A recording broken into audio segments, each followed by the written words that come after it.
প্রিয় বন্ধুরা আসসালামু আলাইকুম। এই ভিডিওতে আমি চতুর্থ শ্রেণীর গণিত বইয়ের শেষের দিকে অর্থাৎ 16, 17, 18 পৃষ্ঠায় যে বিষয়গুলো আছে অর্থাৎ বৃহত্তম সংখ্যা তৈরি করো, ক্ষুদ্রতম সংখ্যা তৈরি করো বা বৃহত্তম বিজোড় সংখ্যা বা ক্ষুদ্রতম বিজোড় সংখ্যা, এই জাতীয় কিছু অঙ্ক আছে, এগুলোর সমাধান দিব এবং এগুলো করার সহজ নিয়মটা আমি দেখাবো। চলো তাহলে শুরু করা যাক। এই যে এখন আমি এই দুটি অঙ্ক সমাধান করব। এই যে প্রশ্ন সমাধান করার পর তোমাদের আসলে এই সমস্যাগুলো আর থাকবে না।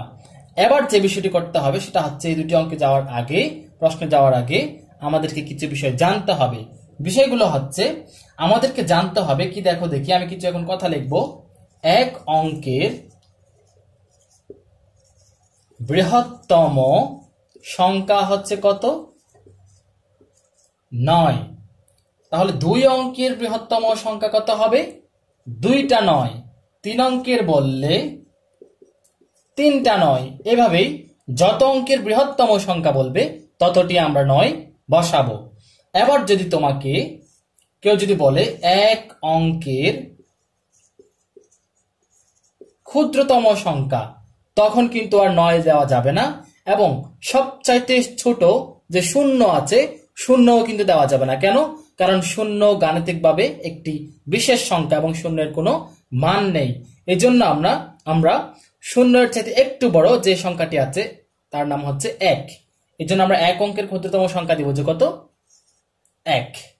এবং তোমাকে যদি 2 অঙ্কের ক্ষুদ্রতম সংখ্যা বলে, তখন তুমি এই যে বৃহত্তম সংখ্যা, যেমন আমরা 2 অঙ্কের বৃহত্তম সংখ্যা বললো যখন 2টা 9 দিলাম, কিন্তু 2 অঙ্কের ক্ষুদ্রতম সংখ্যা বললে আমরা 2টা 1 দেওয়া যাবে না। আমরা 2 অঙ্কের ক্ষুদ্রতম করার জন্য প্রথমত একটা 1 দিব, তার পরবর্তীতে যত অঙ্ক লাগবে একটা শূন্য দিয়ে করব। যেমন এখানে 2 অঙ্কের লাগলো, এর জন্য আমরা 1 দিয়ে একটা অঙ্ক, তারপর 2 অঙ্ক বানানোর জন্য একটা শূন্য দিলাম। 3 অঙ্কের যদি বলে, 3 অঙ্কের ক্ষুদ্রতম সংখ্যা যদি বলে, আমরা 1 দিলাম, 1 দেওয়ার পর বাকি লাগতেছে আর কত? 2টা অঙ্ক, তার মানে আমরা 2 অঙ্ক শূন্য দিব। 6 অঙ্কের ক্ষুদ্রতম সংখ্যা বললে মনে করো একটা 1 দিব, তারপর 6 অঙ্ক বানানোর জন্য একটা, 2টা, 3টা, 4টা, তাহলে টোটাল কত হলো? 1, 2, 3, 4, 5। তাহলে এটা 5 অঙ্কের ক্ষুদ্রতম সংখ্যা। 6 অঙ্কের ক্ষুদ্রতম সংখ্যা বললে আরো একটা শূন্য দিব। এভাবেই হচ্ছে ক্ষুদ্রতম সংখ্যা এবং বৃহত্তম সংখ্যা নির্ণয় করা হয়। যত অঙ্কের বলবে তোমরা তত অঙ্কের করবা, এটাই হচ্ছে একটা বেসিক বিষয়। এবার আমি যে বিষয়টিতে যাব সেটা হচ্ছে, আগে এটা মুছে নেই। তোমরা যদি কোনো কিছু না বুঝে থাকো বা তোমাদের যদি কনফিউশন লাগে, আমাকে কমেন্ট বক্সে জানাতে পারো। এবার যে বিষয়টি আমাদেরকে জানতে হবে, আমাদেরকে বিজোড় অঙ্ক এবং জোড় অঙ্ক চিনতে হবে। অনেকের মনে প্রশ্ন আসতে পারে, বিজোড় অঙ্ক এবং জোড় অঙ্ক কি বিষয়? এই অঙ্কগুলোতে যাওয়ার জন্য আমাদের এই বিষয়গুলো জানা অত্যন্ত জরুরি। জোড় অঙ্ক দেখো দেখি, বিজোড় অঙ্ক হচ্ছে 1, 3, 5, 7, 9। জোড় অঙ্ক হচ্ছে 0, 2, 4, তারপর হচ্ছে 6, 8, হ্যাঁ, তারপর শেষ। তাহলে আমরা আরেকবার দেখি, 1, 3, এটা হচ্ছে বিজোড় অঙ্ক, 1, 3, 5, 7, 9। জোড় অঙ্ক হচ্ছে 0, 2, 4, 6, 8। এখানে 5টি, এখানে 5টি, মোট 10টি অঙ্ক। এবার দেখো দেখি এগুলার কাজ কি। এগুলার কাজ হচ্ছে, তোমাকে যদি কেউ বিজোড় সংখ্যা তৈরি করতে বলে, তখন তুমি চিন্তা করবা যে বা দেখবা যে এই যে সংখ্যাটির একক স্থানীয় অঙ্কটি কত। একক স্থানীয় অঙ্ক যদি এই যে বিজোড় অঙ্কের কোনো একটি হয় 1, 3 বা 5 বা 7 বা 9, কোনো একটি হয়, তাহলে আমরা চোখ বন্ধ করে বলে দিতে পারি বা মুখস্থ বলে দিতে পারি সংখ্যাটি বিজোড় সংখ্যা। আবার যদি কোন সংখ্যার একক স্থানে যদি এই যে জোড় অঙ্কের 0, 2, 4, 6 বা 8 এর কোনো একটি থাকে একক স্থানীয় অঙ্কে, তখন আমরা বলবো যে সংখ্যাটি জোড়া সংখ্যা। এই হলো আরেকটি বেসিক বিষয়। এবার আমরা এই যে প্রশ্ন দুটাতে সমাধানে যাব। চলো তাহলে প্রশ্নগুলো সমাধান করি আমরা। দেখো দেখি কিছু অঙ্ক দেওয়া আছে, 0, 1, 3, 4, 7, 9। এই অঙ্কগুলো দিয়ে আমরা প্রথমত 4টে কাজ করতে বলছে। প্রথমত আমাদের দেওয়া আছে বৃহত্তম সংখ্যা তৈরি করো। আমরা জানি বৃহত্তম সংখ্যা তৈরি করার জন্য আমরা ওই যে সংখ্যার তুলনা নামক যে বিষয়টি আমরা শিখেছিলাম, এটি নিয়ে আমি কিন্তু একটি ভিডিও বানিয়েছি, তোমরা যারা দেখো নাই চাইলে দেখে আসতে পারো। এই যে বৃহত্তম সংখ্যা তৈরি করার জন্য সংখ্যার তুলনাটি অত্যন্ত গুরুত্বপূর্ণ, এবং বৃহত্তম সংখ্যা তৈরি করা হয় স্থানীয় মান। স্থানীয় মান মানে বৃহত্তম স্থান যেটা থাকবে সবচেয়ে বৃহত্তম, সে স্থানটিতে সবচাইতে বড় অঙ্কটি আমাদেরকে বসাতে হবে। চার কথা না বাড়ি আমি কাজে চলে যাই। বৃহত্তম সংখ্যা তৈরি করো। বৃহত্তম সংখ্যা তৈরি করার জন্য আমাদেরকে প্রথমত এই অঙ্কগুলো আমরা ক্রমান্বয়ে বড় থেকে ছোট ক্রমান্বয়ে সাজাবো। তাহলে কি লিখবো আমরা? এই যে অঙ্কগুলোকে বা অঙ্ক সমূহকে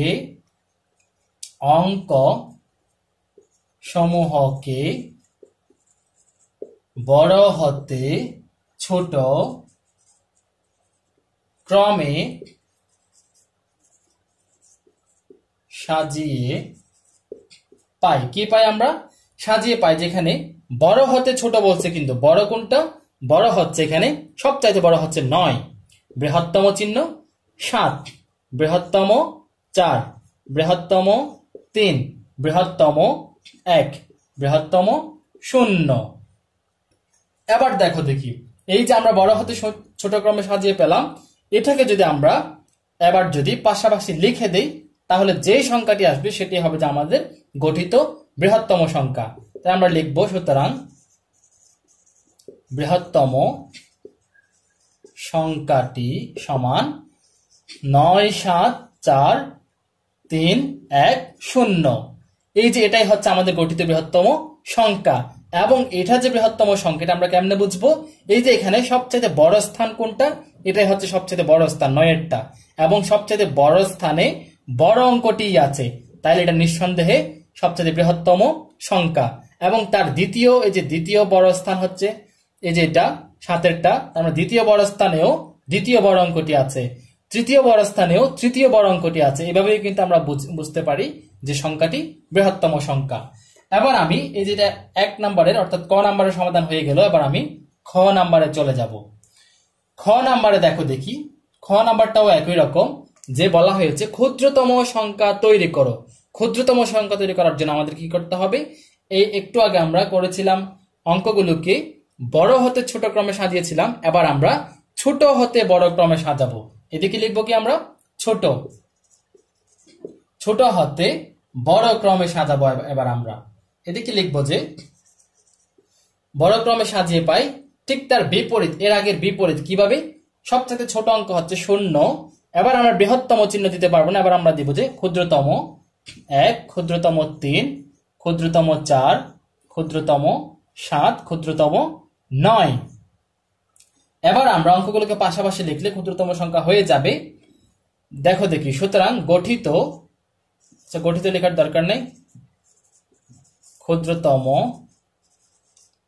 সংখ্যাটি অর্থাৎ সবচেয়ে, এই যে অঙ্কগুলো দিয়ে গঠিত সবচেয়ে ক্ষুদ্রতম সংখ্যাটি হচ্ছে কত? এবার আমরা অঙ্কগুলোকে পাশাপাশি লিখলেই কিন্তু ক্ষুদ্রতম সংখ্যা হয়ে যাবে। তবে একটা শর্ত আছে, এখানে তো সবচেয়ে আগে আছে কত? 0। এবার যদি আমরা 0 যদি সবার প্রথমে দেই, একটু সমস্যা হয়ে যাবে। কোন রকম? 0 যদি প্রথমে দিয়ে দেই, তাহলে 0টি গণনা হবে না, 0 ছাড়া বাকিগুলো গণনা করা হবে। তখন আমাদের এই যে মানের মধ্যে ভুল চলে আসবে। এই জন্য আমাদের কি করতে হবে? এরকম ক্ষুদ্রতম সংখ্যা তৈরি করার জন্য যেখানেই 0 থাকবে না কেন, আমরা কি করব? 0কে প্রথমত লিখব না। 0 এর পরবর্তী বৃহত্তম যে সংখ্যাটি থাকবে বা যে অঙ্কটি থাকবে, তাকে আমরা প্রথমত লিখে দিব। যেমন এখানে 0 এর পরবর্তী বৃহত্তম অঙ্ক হচ্ছে কত? 1। 1কে আমরা প্রথমত লিখে দিলাম, এবং তারপরেই আমরা 0টিকে বসিয়ে দিব। তার বাকি, এই যে এরপর বাকি যেগুলো থাকবে এগুলো ক্রমান্বয়ে বসে যাবে। তাহলে 1, 0 এগুলো স্থান বিনিময় করলো, তারপরে যে 3, 4, 7, 9, এটাই হচ্ছে গঠিত ক্ষুদ্রতম সংখ্যা। আশা করি তোমরা খুব সহজেই বুঝতে পেরেছো। এবার আমি চলে যাব গ নাম্বারে। গ নাম্বার প্রশ্নটা তোমরা পড়ো দেখি। বৃহত্তম ভিজুর সংখ্যা তৈরি করো। এই যে কাজটি করার জন্য আমাদের একটা কাজ করা লাগবে, সেটা হচ্ছে কি? আমি একটু আগেই বলেছিলাম যে ভিজুর সংখ্যা চেনার জন্য আমাদের কি একক স্থানে ভিজুর অঙ্ক থাকতে হবে। এই যে এখন আমরা এই কাজটি করার আগে আমরা প্রথমত কি করব? বৃহত্তম যেহেতু বলা হয়েছে, আমরা অঙ্কগুলোকে একটু বড় থেকে বড় হতে, যে হ্যাঁ এটাতে আবার বড় হতে ছোট ক্রমে সাজাবো, যেহেতু এখানে বৃহত্তম বলা হয়েছে, তাই আমরা বড় হতে ছোট ক্রমে সাজাবো। এখন ছোট ক্রমে সাজিয়ে পাই, যে কোন রকম এর আগে লিখেছিলাম 9 7 4 3 1, তারপর হচ্ছে কত 0। এবার আমরা যে কাজটা করব সেটা হচ্ছে বৃহত্তম বিজোড় সংখ্যা। এবার আমরা চিন্তা করব যে বিজোড় অঙ্ক কোনটি। বিজোড় অঙ্ক কিন্তু আমাদেরকে সবার শেষে রাখতে হবে। এখন এখানে আমরা ডান পাশ থেকে দেখে দেখে আসবো। ডান পাশে মানে ডান পাশ থেকে আসতে আসতে কোথায় আমরা এই যে বিজোড় অঙ্ক কোথায় পাই, যেমন আমরা ডান পাশ থেকে এক ঘর আসতে না আসতেই বা এক স্থান আসতে না আসতে আমরা একটা বিজোড় অঙ্ক পেয়ে গেলাম। তার মানে আর আমাদের এদিকে আসার দরকার নেই, কেননা আমরা যত আগে আমরা বিজোড় অঙ্ক পেয়ে যাব তত আমরা সংখ্যাটি বৃহত্তম রাখতে পারবো। যদি আমরা এদিকে মনে করো যে 9ও কিন্তু কি বিজোড় অঙ্ক, 9কে যদি আমরা একদম সবার শেষে দিয়ে বিজোড় অঙ্ক বানাই, বিজোড় সংখ্যা বানাই, তাহলে আমাদের অঙ্কটি সংখ্যাটি বিজোড় সংখ্যা হবে ঠিক আছে, তবে বৃহত্তম হবে না। এই জন্য আমাদেরকে ডান পাশ থেকে যেটা প্রথমেই পাবো বিজোড় অঙ্ক, ওইটাকে আমরা শেষে নিয়ে যাব। এবার দেখো দেখি আমরা লিখবো যে সুতরাং বৃহত্তম বিজোড় সংখ্যা কি করব, প্রথমত এগুলো লিখে দিব 9 7 4 3।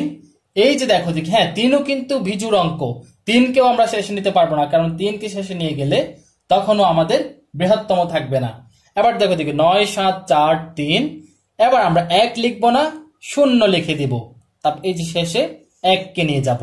তাহলে এই যে যেটা পেলাম আমরা, এটা একটা বিজোড় সংখ্যা এবং এটা হচ্ছে বৃহত্তম, সবচেয়ে বৃহত্তম। এই অঙ্কগুলো দিয়ে গঠিত বৃহত্তম সংখ্যা, সবচেয়ে বৃহত্তম বিজোড় সংখ্যা। এবার আমরা গ নাম্বারটাও পেয়ে গেলাম। এবার আমরা ক্ষুদ্রতম জোড় সংখ্যা তৈরি করব। ক্ষুদ্রতম জোড় সংখ্যা তৈরি করার জন্য আমাদেরকে যে কাজটা করতে হবে সেটা হচ্ছে, প্রথমত আমরা অঙ্কসমূহকে বড় থেকে ছোট ক্রমে সাজিয়ে আমরা ছোট হতে বড় ক্রমে সাজাবো, যেহেতু ক্ষুদ্রতম বলা হয়েছে। ছোট হতে এদিকে লিখবো যে আমরা বড় ক্রমে সাজিয়ে পাই। এটা একটু মুছে দেই, আমি মুছে দিয়ে এখন আমরা যে কাজটি করব সেটা হচ্ছে এগুলোকে বিপরীত ক্রমে সাজাবো। অর্থাৎ এই যে একটু আগে যেটা লিখেছি বিপরীত ক্রমে, অর্থাৎ সবচাইতে ছোট হচ্ছে কত 0, ক্ষুদ্রতম চিহ্ন দিব অবশ্যই। এই যে এই চিহ্নটা যদি ব্যবহার ভুল করো তাহলে তোমার অঙ্কটি কিন্তু নাম্বার কাটা যাবে। প্রথমত 0, তারপর হচ্ছে 1, ক্ষুদ্রতম 3, ক্ষুদ্রতম 4, ক্ষুদ্রতম 7, ক্ষুদ্রতম 9। এবার আমরা ক্ষুদ্রতম জোড় সংখ্যা তৈরি করব। আচ্ছা, আমরা ক্ষুদ্রতম জোড় সংখ্যা তৈরি করব। দেখো দেখি জোড় সংখ্যা, আমি একটু সময় কম যাওয়ার জন্য সবগুলো মুছে দিয়ে লিখছি না। ক্ষুদ্রতম জোড় সংখ্যা তৈরি করব আমরা, এবং এটা আমরা মুছে দিব। জোড় সংখ্যা তৈরি করার জন্য আমাদেরকে চিন্তা করতে হবে এককের স্থানে অবশ্যই আমাদেরকে জোড়া অঙ্ক থাকতে হবে, জোড় সংখ্যার অঙ্ক থাকতে হবে। অর্থাৎ কত 0 2 4 6 8, এই যে এগুলোর কোন একটি থাকতে হবে। এবার দেখো দেখি, যেহেতু ক্ষুদ্রতম বলা হয়েছে তাই আমরা কি করব, এই যে দেখো দেখি প্রথমত আমরা এই যে এই কাজগুলো দেখবো। এই কাজগুলোতে আমরা চিন্তা করব যে ক্ষুদ্রতম যেহেতু বলা হয়েছে, আমরা এই পাশে যত ছোট রাখা যায় রাখবো। তো আমরা ডান পাশ থেকে দেখে দেখে আসবো কোনটা জোড় সংখ্যা। এই যেটা জোড় সংখ্যা না, জোড় সংখ্যা না, এখানে আমরা জোড় সংখ্যা পেলাম। এখানে যেহেতু আমরা জোড় সংখ্যা পেলাম, এটাকে যদি আমরা এই পাশে নিয়ে যাই তাহলে আমাদের যেটা আসবে সেটা হবে যে কি, আমাদের জোড় সংখ্যা হয়ে যাবে। এখন দেখো দেখি, এটাকে যদি আমরা এই পাশে নিয়ে যাই জোড় সংখ্যা হয়ে যাবে, এবং এটার পরিবর্তে এদিকে যে 7 এক গড় আগে আসবে, 9 এক গড় আগে আসবে, এক স্থান আগে চলে আসবে, তারপর 4টা পরে চলে যাবে। এই যে এখানে 0কে আমরা প্রথমত লেখা যাবে না, তাই 0কে 1-এর জায়গায় লিখবো, 1কে 0-এর জায়গায় লিখবো। তারপর যেটা পাওয়া যাবে সেটাই হবে যে আমাদের গঠিত ক্ষুদ্রতম জোড় সংখ্যা। এবার দেখো দেখি আমি লিখছি 1 0 3। এই যে সবার আগে 4কে পেয়েছি, এই জন্য আমরা 4কে নিয়ে যাব, তাই আমরা এদিকে 4-এর পরিবর্তে 7 লিখবো, 9 লিখবো, এই যে আবার 4 দিয়ে দিব। এবার দেখো দেখি, এবার এটাই হয়ে গেল গঠিত, অঙ্কগুলো দিয়ে গঠিত সবচেয়ে ক্ষুদ্রতম জোড় সংখ্যা। জোড় সংখ্যা যেটা আমরা কেমনে বুঝবো, সবার শেষে জোড় অঙ্ক আছে। এই হলো প্রথম প্রশ্নটির সমাধান। আশা করি তোমরা খুব সহজেই বুঝতে পেরেছো। এবার আমি দ্বিতীয় প্রশ্নটির সমাধান দিব। এবং আমি আশা করি তোমরা দ্বিতীয় প্রশ্নটি নিজে নিজেই করতে পারবা। তারপর আমি করে দিচ্ছি, তোমরা চাইলে ভিডিওটি পজ করে নিজে নিজে করে তারপর আমার ভিডিও থেকে মিলাতে পারো যে কার কয়টি হলো। চলো তাহলে দ্বিতীয় প্রশ্নটি সমাধান করা যাক। প্রথমত দেওয়া আছে 0, 2, 9, 6, 8, 4 এগুলো এই অঙ্কগুলো দিয়ে আমরা প্রথমত দেওয়া আছে বৃহত্তম সংখ্যাটি তৈরি করো। বৃহত্তম সংখ্যা তৈরি করার জন্য আমাদের কি করতে হয়? অঙ্কগুলোকে আমরা প্রথমত বড় হতে ছোট ক্রমে সাজাবো। আমি কথাটা লিখছি না, আমি না লিখে সরাসরি বৃহত্তম ওই যে কাজটি করে যাচ্ছি। কাজটি মানে কোন রকম, যে 9 সবচেয়ে বৃহত্তম, তারপর হচ্ছে 8, তারপর হচ্ছে 6, তারপর হচ্ছে কত 4, 2, 0। একবার মিলিয়ে দেখি, 9, 8, 6, 4, 2, 0। হ্যাঁ ঠিক আছে। আমি ওই যে কথাটা লিখলাম না যে অঙ্ক সমূহকে বড় হতে ছোট ক্রমে সাজিয়ে পাই, এটা তোমরা লিখবা। এবার দেখো দেখি, এবার আমরা লিখবো সুতরাং বৃহত্তম সংখ্যাটি সমান কি হবে, অঙ্কগুলোকে আমরা পাশাপাশি লিখে দিব। 9, 8, এখানে যেহেতু জোড় সংখ্যা বা বিজোড় সংখ্যা এরকম কোনো কিছু বলে দেওয়া নাই, তাই আমরা অঙ্কগুলোকে পাশাপাশি লিখে দিলে বৃহত্তম সংখ্যা হয়ে যাচ্ছে। 9, 8, 6, 4, 2, 0। এটাই হচ্ছে গঠিত বৃহত্তম সংখ্যা। এবার আমরা খ নাম্বার প্রশ্নটি দেখো দেখি, ক্ষুদ্রতম সংখ্যাটি তৈরি করো। কি করতে হবে? আমাদেরকে প্রথমত করতে হবে অঙ্ক সমূহকে ছোট হতে বড় ক্রমে সাজিয়ে পাই। ছোট থেকে বড় ক্রমে সাজানোর জন্য প্রথমত ওই যে কথাটা লিখবা, কথাটা লেখার পর 0। এবার আমরা ক্ষুদ্রতম চিহ্ন দিব অবশ্যই।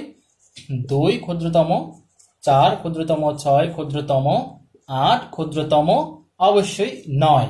এই যে আবার অঙ্কগুলোকে আমরা যদি পাশাপাশি লিখে দিই ক্ষুদ্রতম সংখ্যা হয়ে যাবে। তবে একটি শর্ত হচ্ছে আমাদেরকে 0 আগে লেখা যাবে না, 0কে এক স্থান আমরা পরিবর্তন করব। আবার লিখব সুতরাং ক্ষুদ্রতম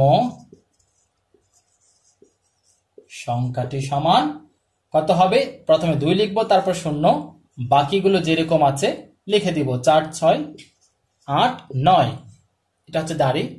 তাহলে এটাই হলো যে কি গঠিত ক্ষুদ্রতম সংখ্যা। এবার আমরা গ এবং ঘ এর উত্তরে চলে যাব। ঘতে প্রথমত এই যে এই গতে কি দেওয়া আছে পরে দেখি একটু। গতে বলা হয়েছে, কি বলা আছে যে এটা হচ্ছে গ নাম্বার, বৃহত্তম ভিজুর সংখ্যাটি তৈরি করো। বৃহত্তম ভিজুর সংখ্যাটি তৈরি করার জন্য আমাদেরকে প্রথমত কি করতে হবে, অঙ্কগুলোকে বড় হতে ছোট ক্রমে সাজাতে হবে। আমরা বড় থেকে ছোট ক্রমে সাজাই, তোমরা লিখতে পারো অঙ্ক সমূহকে বড় হতে ছোট ক্রমে সাজিয়ে পাই যে 9 বৃহত্তর 8 বৃহত্তর 6 বৃহত্তর 4 বৃহত্তর 2 0। এবার আমরা এই যে গ নাম্বারটা করছি, হ্যাঁ বৃহত্তম ভিজুর সংখ্যাটি। ভিজুর সংখ্যা যেহেতু বলা হয়েছে, আমরা সবার শেষে এমন একটি অঙ্ক রাখবো যেটা অবশ্যই অবশ্যই ভিজুর অঙ্ক।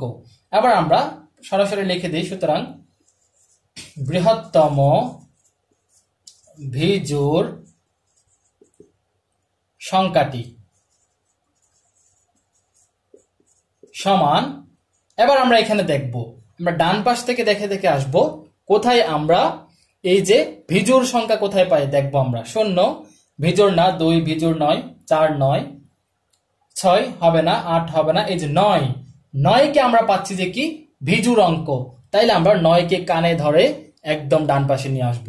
তাহলে আমরা বাকিগুলো যেরকম আছে লিখে দেই, 8 6 4 2 0। এবার আমরা যেটা লিখবো সেটা হচ্ছে 9। কেন আমরা এই যে 9 সবার আগে ছিল, অনেকের মনে হতে পারে বৃহত্তম যেহেতু বলা হয়েছে 9 কে আগে রাখা যাবে। অনেকের এরকম ভুলটা অনেকেই করে, কিন্তু এরকম যদি কেউ করে থাকো তাহলে তোমার অঙ্কটি ভুল। কেননা এখানে 9 ছাড়া আর দ্বিতীয় কোনো ভিজুর অঙ্ক নেই। তাই আমাদের অবশ্যই অবশ্যই 9 কেই সবার শেষে নিয়ে যেতে হবে। বাকি যে 8 6 4 2 0 8 6 4 2 0 যেরকম আছে ওই রকমই থাকবে। এবার এটাই হলো যে গঠিত বৃহত্তম ভিজুর সংখ্যা। এবার আমি ঘ নাম্বারটা দেখো দেখি, এই যে ঘ নাম্বারটা দেখো দেখি, ক্ষুদ্রতম ভিজুর সংখ্যাটি তৈরি করো। এটার জন্য কি করা লাগবে, এই যে আমরা এটার বিপরীতটা করব এবং তোমরা কথাটা লিখতে পারো অঙ্কসমূহকে ছোট হতে বড় ক্রমে সাজিয়ে পাই। আমি ছোট হতে বড় ক্রমে সাজিয়ে পাই এই কথাটা লিখছি না, আমি সরাসরি লিখে দিচ্ছি। শূন্য অবশ্যই আমরা ছোট চিহ্ন দিব বা ক্ষুদ্রতম চিহ্ন, শূন্য ক্ষুদ্রতম বা অনেকে ইংরেজিতে লেস দেন বলে। শূন্য ক্ষুদ্রতম 2, ক্ষুদ্রতম 4, 6, 8, তারপর কত 9। এবার আমরা যে কাজটি করব, ক্ষুদ্রতম বিজোড় সংখ্যা আমরা লিখব। সুতরাং ক্ষুদ্রতম বিজোড় সংখ্যাটি বা সংখ্যা সমান, সংখ্যাটি লিখে দেই, সংখ্যাটি সমান, দেখো দেখি এটা হচ্ছে 2।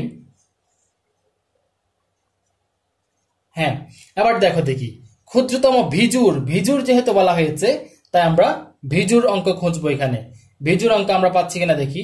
9, 8, 6, 4, হ্যাঁ এখানে তো 9, একমাত্র 9 হচ্ছে ভিজুর অঙ্ক, তাই আমরা 9কেই সবার শেষে রাখবো। এবং যেহেতু ক্ষুদ্রতম বলা হয়েছে, তাই আমরা এই যেগুলো সাজালাম এইভাবেই লিখবো, তবে শূন্যকে সবার আগে লেখা যাবে না, এই জন্য আমরা এক স্থান পরিবর্তন করে দেব। 2, 0, 4, 6, 2, 0, 4, 6, 8, 9। এই যে এটাই হলো যে আমাদের ক্ষুদ্রতম বিজোড় সংখ্যা। এই হলো এই ভিডিওর আলোচনা। আমি আশা করি এই 2টি প্রশ্ন, এর আগে যে প্রশ্নটি সমাধান দিয়েছিলাম এবং এই প্রশ্নের সমাধান, এই পুরো সমাধান দেখার পর বা পুরো ভিডিওটি দেখার পর তোমাদের আর কারো এই যে বৃহত্তম সংখ্যা নির্ণয় করো, ক্ষুদ্রতম সংখ্যা নির্ণয় করো, বৃহত্তম বিজোড় সংখ্যা বা বৃহত্তম ক্ষুদ্রতম এই যে জোড় সংখ্যা, এগুলো নিয়ে তোমাদের আর কোনো সমস্যা হবে না। এই হলো আমাদের আজকের আলোচনা। ভালো থেকো, সুস্থ থেকো, দেখা হবে পরের ভিডিওতে। আল্লাহ হাফিজ।